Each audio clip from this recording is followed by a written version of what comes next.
మనం అడాప్ట్ చేసుకోవాల్సిన బాధ్యత మన మీద ఉంది అధ్యక్ష. ఎందుకంటే కెమికల్గా ఇప్పుడు చాలా కొత్త విధానాలు వచ్చినాయి. ఆ విధానాలని ఇందులో పొందుపరచాలని నేను ప్రత్యేకంగా కోరుకుంటూ ఈ బిల్లుకు మద్దతు ప్రకటిస్తున్నాను అధ్యక్ష. నమస్కారం. మిర్చి గారు సోమిరెడ్డి గారు, చంద్రమోహన్ రెడ్డి గారు, శ్రావణకుమార్ గారు మంచి సూచనలు చేశారు. వాస్తవం కూడా మరి స్కూల్స్లో మంచి స్కూల్స్లో కానీ హాస్పిటల్స్లో కానీ సేఫ్టీ చాలా అవసరం. వారు ఇచ్చే సూచనలు కూడా కన్సిడర్లో తీసుకోండి. మరి మీరు సార్ ముగ్గురు నలుగురు ఆల్రెడీ ప్లీజ్ ఏమనుకోదు రామకృష్ణ, ప్లీజ్ సారీ సార్. ఇప్పుడు విషయం ఏంటంటే అగ్ని మాపక సేవా సవరణ బిల్లు 2026ను పరిగణలోకి తీసుకోవడం. ఈ ప్రతిపాదనకు సుముఖంగా ఉన్నవారు అవునండి, వ్యతిరేకంగా ఉన్నవారు కాదనండి. అవునన్నారు, అందరూ అవునన్నారు. ప్రతిపాదన ఆమోదించడం అయింది. బిల్లు పరిగణలోకి తీసుకోవడం జరిగింది. ఇప్పుడు క్లాజులపై ఓటింగ్ అండి. 2 నుండి 16 క్లాజులు. మొదటి క్లాజు ఎనాక్టింగ్ ఫార్ములా లాంగ్ టైటిల్కి ఎలాంటి సవరణలు లేవు, అవి సభా సమక్షంలో ఉన్నాయి. ఇప్పుడు విషయం ఏమిటంటే 2 నుండి 16 క్లాజులు మొదటి క్లాజు ఎనాక్టింగ్ ఫార్ములా లాంగ్ టైటిల్కు సుముఖంగా ఉన్నవారు అవుననండి, వ్యతిరేకంగా ఉన్నారు కాదనండి. అవునన్నారు, అందరూ అవునన్నారు. 2 నుండి 16 క్లాజులు మొదటి clause enacting formula long title bill భాగం అయ్యాయి. హోంమంత్రి గారు ఆంధ్రప్రదేశ్ అగ్నిమాపక సేవా సవరణ బిల్లు 2020 ఆమోదించడానికి అనుమతి కోరుతారు. అధ్యక్ష, ఇప్పుడు సభలో సభ్యులు చెప్పిన దాని మీదకి ఒకసారి చెప్పి మీరు రిక్వెస్ట్ చేయండి. అధ్యక్ష, ధన్యవాదాలు అధ్యక్ష. ఇక్కడ గౌరవ సభ్యులు నిజంగా చెప్పాలంటే చాలా మంచి సూచనలు ఇచ్చారు. ఇప్పుడు యాజ్ ఆఫ్ నౌ కొన్ని మనం ఇబ్బందులు కూడా పడుతున్నాం అధ్యక్ష. ఇక్కడ ఒక విషయం కూడా చెప్పాలి అధ్యక్ష. అంటే గవర్నమెంట్ ఎంత ప్రాంప్ట్గా ఉంటుంది, గవర్నమెంట్ ఎంత అంటే ప్రాపర్ టైంలోని రెస్పాండ్ అవుతుందని చెప్పడానికి చాలా దురదృష్టకరమైన సంఘటన మన సామర్లకోటలో జరిగిన సంఘటన. సుమారుగా స్పాట్లో 21 మెంబర్స్ చనిపోవటం, అక్కడ ఫైర్ క్రాకర్స్ వ్యక్తి ఎక్కడైతే యూనిట్ జరుగుతుందో ఆ యూనిట్లో జరిగిన సార్ ప్లీజ్ అక్కడ జరిగిన అగ్ని ప్రమాదం వల్ల సుమారుగా 21 మంది నిజంగా ఇప్పటికి 23కి చేరినాయండి. ఆ స్పాట్లో 21 మంది చనిపోవడం నిజంగా చాలా దురదృష్టకర సంఘటన. ఆ సమయంలో చీపురుపల్లిలో ఒక పెన్షన్ డిస్ట్రిబ్యూషన్ కార్యక్రమంలో పాల్గొన్న గౌరవ ముఖ్యమంత్రి గారు ఇమీడియట్గా ఇన్ఫర్మేషన్ తెలిసిన వెంటనే అక్కడే ఉన్న నన్ను ముందు నువ్వు బయలుదేరమ్మా, నువ్వు వెళ్ళమ్మా అని చెప్పి నన్ను ముందు పంపించడం జరిగింది.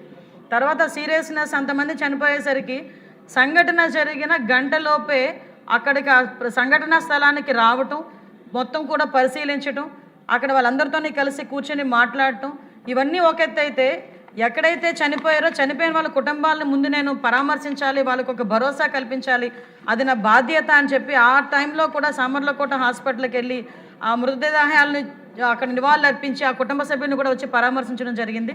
అంటే అక్కడ విషయం ఏంటంటే అధ్యక్ష, ఎక్కడెక్కడైతే ల్యాబ్సెస్ జరిగినాయో ఇప్పుడు అగ్ని ప్రమాదాల మ్యాక్సిమం ఎక్కడ జరుగుతున్నాయంటే ఎన్ఓసి చూస్తే ఎన్ఓసి 2027 వరకు ఎన్ఓసి ఉంది, మార్చి 2027 వరకు ఎన్ఓసి ఉంది. అలాగని చెప్పి అక్కడ ఎందుకు ప్రమాదాలు జరిగినాయి అంటే ఉన్న వాటికన్నా అక్కడ మెటీరియల్ ఉన్నదానికన్నా 15 కేజీల మెటీరియల్ ఉండాల్సింది, దానికి ట్రిపుల్ మెటీరియల్ అక్కడ ఉండడం, అదేవిధంగా 8 మంది పనిచేయాల్సిన చోట దగ్గర 40 మంది పనిచేయటం, అక్కడ అంటే miss handling of that material అన్నది ఫోరెన్సిక్ డిపార్ట్మెంట్ వాళ్ళు కూడా ప్రాథమిక విచారణలో చెప్పటం, ఇవన్నీ చూస్తూ ఉంటే అక్కడ అన్స్కిల్డ్ పర్సన్స్ చాలామంది రోజువారీ కూలీలను కూడా తీసుకొచ్చి అక్కడ చేయటం అనేది జరిగిందన్నది ప్రాథమిక విచారణ జరపటం.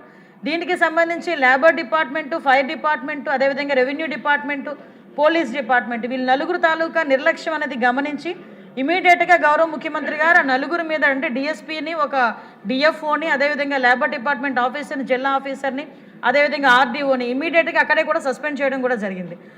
చేయడమే కాకుండా కంపల్సరీగా నిబంధనలు పాటించాలనే ఉద్దేశంతో ఎవరైతే యాజమానులు వీళ్ళు నిర్వహణ చేస్తున్నారో నిర్వహణదారులు ఎవరికైతే భయం రావాలని ఇలాంటి సంఘటనలు జరిగిన తర్వాత వాళ్ళ ఆస్తులను కూడా జప్తు చేసి ఆ ఆస్తులను కూడా తీసుకొచ్చి ఆ బాధితులకి, ఆ కుటుంబాలకు ఇవ్వడానికి కూడా గవర్నమెంట్ సిద్ధంగా ఉందని గౌరవ ముఖ్యమంత్రి గారు కూడా చెప్పడం జరిగింది. దీని మీద ఇమీడియట్గా స్పందించి 20 లక్షల రూపాయలు ఎక్స్గ్రేషియా కూడా ఇవ్వడం జరిగిందండి. నెక్స్ట్ డే మంత్రులు నారాయణ గారు మేమందరం కూడా కలిసి వాళ్ళ ప్రతి ఒక్క ఇంటికి కూడా వెళ్ళి ఇవ్వడం జరిగింది. అదేవిధంగా హైరేజ్కి సంబంధించి కూడా చెప్పడం జరిగింది అధ్యక్ష. ఇప్పుడు కనుక ఇంతకు ముందు మనకి ఏదో కేసు పెట్టారు, 100 రూపాయలు 200 రూపాయలు జరిమానాలు విధించి వదిలేసేవారు అధ్యక్ష. కానీ కొత్త చట్టం ప్రకారం అధ్యక్ష సెక్షన్ 27, 28, 29, 31 ప్రకారం అధ్యక్ష 500 ఉన్న ఇంతకు ముందు ఉన్న ఫైన్ ఇప్పుడు 10,000 రూపాయలు అవుతుంది అధ్యక్ష. దీన్ని బట్టి అంటే జరిమానాలు కూడా భారీగా పెంచడం, అదేవిధంగా ఎన్ఓసీలు కూడా ఇవ్వడం కూడా త్వరితగతిన ఎన్ఓసీలు ఇవ్వడం, 2 దఫాలుగా ఎన్ఓసీలు కూడా ఇవ్వడం కూడా జరుగుతుంది అధ్యక్ష. అందువల్ల సభ్యులందరూ కూడా ఈ నిబంధనలకు అనుగుణంగా ఉన్న ఈ సవరణ బిల్లును ఆమోదించాల్సిందిగా కోరుకుంటూ అధ్యక్ష సభకి I move that the Andhra Pradesh Fire Services Amendment Bill 2026 be taken into consideration. ఇప్పుడు బిల్లును ఆమోదించడం బిల్లును ఆమోదించడం ఈ ప్రతిపాదనకు సుముఖంగా ఉన్నవారు అవునానండి, వ్యతిరేకంగా ఉన్నవారు కాదనండి. అవునన్నారు, అందరూ అవునన్నారు. ప్రతిపాదన ఆమోదించబడింది. బిల్లు సభ ఆమోదం పొందింది. నెక్స్ట్ బిల్ అండి రామేష్ గారు.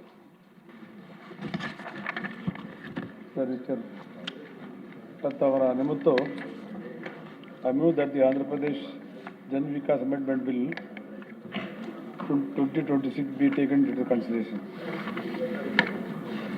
ఇప్పుడు న్యాయశాఖ మంత్రి గారు ఆంధ్రప్రదేశ్ జన విశ్వాస్ నిబంధనల సవరణ బిల్లు 2026 ప్రవేశపెట్టేందుకు అనుమతి కోరారు. మంత్రి గారి ప్రతిపాదన సభా సమక్షంలో ఉంది. ఇప్పుడు విషయం ఆంధ్రప్రదేశ్ జన విశ్వాస్ నిబంధనల సవరణ బిల్లు 2026ని ప్రవేశపెట్టడం. ఈ ప్రతిపాదన సముఖంగా ఉన్నవారు అవునానండి, వ్యతిరేకంగా ఉన్నవారు కాదనండి. అవునన్నారు, అందరూ అవునన్నారు. ప్రతిపాదన ఆమోదించబడింది. బిల్లు సభలో ప్రవేశపెట్టబడింది. దీనిపైన పార్థసారథి గారు. ధన్యవాదాలు అధ్యక్ష. రాష్ట్రంలోని కొన్ని చట్టాల్లో ఉన్నటువంటి చిన్న చిన్న తప్పుల వల్ల చాలా సందర్భాల్లో క్రిమినల్ కేసులు పెట్టాలన్నటువంటి నిబంధనలు ఉన్నాయి అధ్యక్ష. దీనివల్ల కోర్టులకు పంపించడం, వాళ్ళకి రిమాండ్ చేసి జైలుకు పంపించడం, 3 నెలలు 6 నెలలు జైలు శిక్ష ఖరారు అవ్వడానికి వాళ్ళకు 4-5 సంవత్సరాల పాటు కోర్టుల చుట్టూ తిరగడం అనేటువంటి సమస్యలు చాలా కాలంగా మనం చూస్తూ ఉన్నాం. చట్టాల మీద నమ్మకం పెంచడానికి, ప్రభుత్వంలో ఉన్నటువంటి ప్రభుత్వం మీద పూర్తి స్థాయి ప్రజల్లో నమ్మకాన్ని పెంచడానికి కేంద్ర ప్రభుత్వం జన విశ్వాస్ చట్టం 2023ని ప్రవేశపెట్టింది అధ్యక్ష. దీన్ని ఆధారంగా ఆంధ్రప్రదేశ్ జన విశ్వాస్ చట్టం 2026 రూపకల్పన చేసింది కూటమి ప్రభుత్వం అధ్యక్ష.